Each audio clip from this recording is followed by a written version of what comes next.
profession and the historical development of teaching, preparation, and professionalization in the Philippines from pre-Hispanic Philippines in 1996. So, what can you say about the pictures? Yes, you're right. They are all professionals. So, when we say professionals, they are the persons who are engaged or qualified in a profession. So, we have elements of profession. First, initial professional education. Second, accreditation. Third, licensing. Fourth, professional development. Fifth, professional societies. And last, code of ethics. Initial professional education. It is completing a university program in their chosen fields like teacher education, engineering, nursing, and accountancy.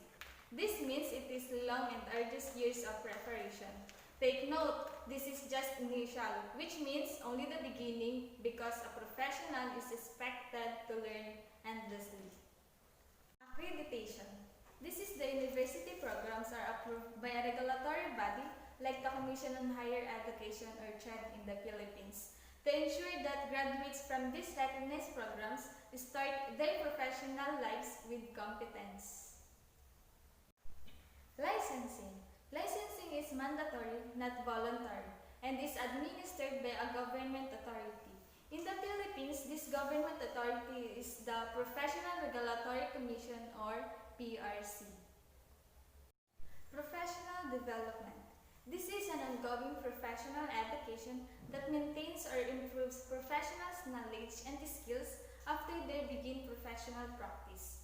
In the Philippines, this is continuing professional development mandated by RA 10912, otherwise known as the CPD Act of 2016.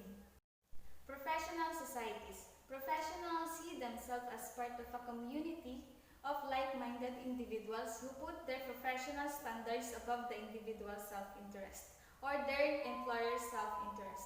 These professional societies put dedication to the public interest and commitment to moral and ethical values.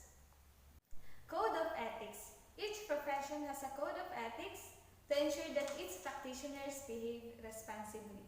The code states what professionals should do.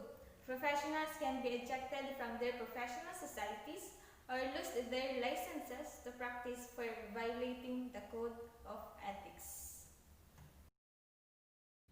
Like any other profession, teaching has its own code of ethics that every teacher must follow. In Section 23 of Republic Act 7836, it is stated that the violation of the Code of Ethics for professional teachers is one of the grounds for revocation of the professional teacher's certificate of registration and suspension from the practice of the teaching profession.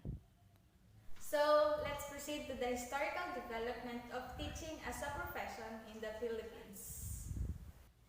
Teaching became a profession in 1976 with PD 1006.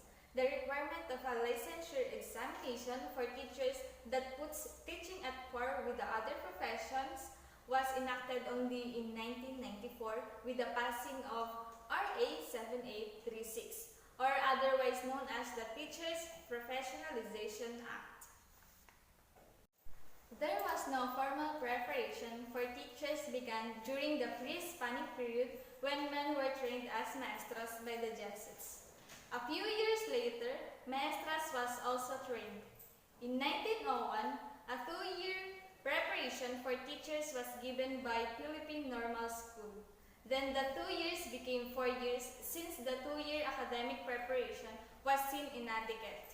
To ensure quality teachers and to make teaching at par with other professions, in addition to a 4-year teacher's education course, passing a licensure examination was made mandatory by RA 7836.